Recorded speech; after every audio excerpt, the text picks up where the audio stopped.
প্ৰথমে অসম প্ৰদেশ যুৱ কংগ্ৰেছৰ জুবেৰ আনম ডাঙৰীয়া আৰু গোটেই তেওঁৰ টিমটোৰ নেতৃত্বত আজি চানমাৰী এই ঐতিহাসিক এইখন ফিল্ড এইখন বাকৰি আপোনালোকে জানে অসমৰ পটভূমিত এইখন বাকৰি বহুত ভূমিকা আছে আৰু ইয়াত অসম প্ৰদেশ যুৱ কংগ্ৰেছৰ এই ভোগালী মেলা যি আহ্বান কৰিছে ইয়াত উপস্থিত হ'বলৈ পায় সমগ্ৰ অসমৰ সংস্কৃতিৰ লগত জড়িত ভালেমান গৱেষক লেখক সংস্কৃতিৰ লগত জড়িত ব্যক্তিক আজি ইয়াত সম্বৰ্ধনা জনোৱা হৈছে আৰু ইমান সুন্দৰকৈ অসম প্ৰদেশ যুৱ কংগ্ৰেছে এই আয়োজন কৰিছে ইয়াত আপোনাসবৰ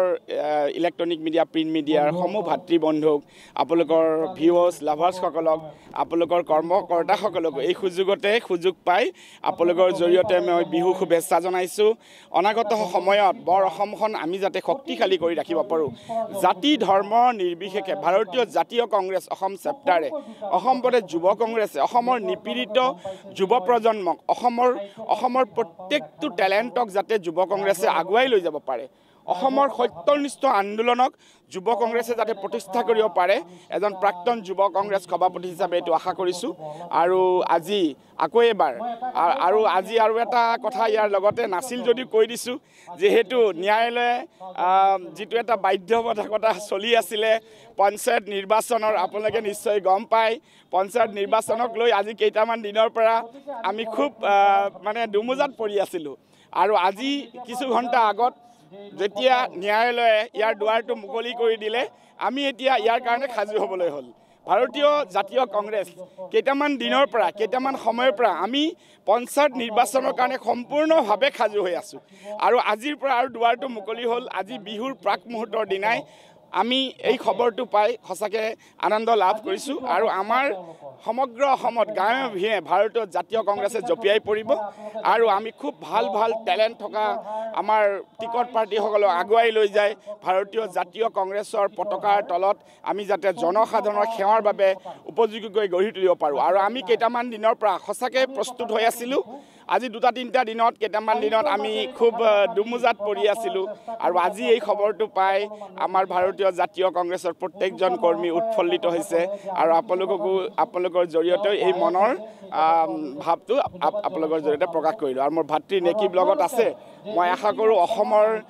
যুৱ প্ৰজন্মৰ ক্ষেত্ৰত তেখেতৰ এক আগৰণুৱা প্ৰতিষ্ঠা আছে আৰু এই মুহূৰ্তত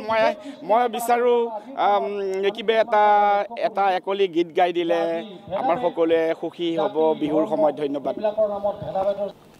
পৰিকল্পনা বহুতকেইটা চলি আছে বাৰু বিহুৰ বতৰ আৰু এতিয়া মিউজিকৰ কাম চলি আছে বিহু গীতৰ কাম চলি আছে ইতিমধ্যে 2টি বিহু গীত মই ৰিলিজ কৰিলোঁ আৰু এটি বিহুৰ পিছতে ৰিলিজ হ'ব বহাগৰ আগে তেনেকুৱা বাকী অনুষ্ঠান চলি আছে আৰু বিহু বুলি এইখিনিয়ে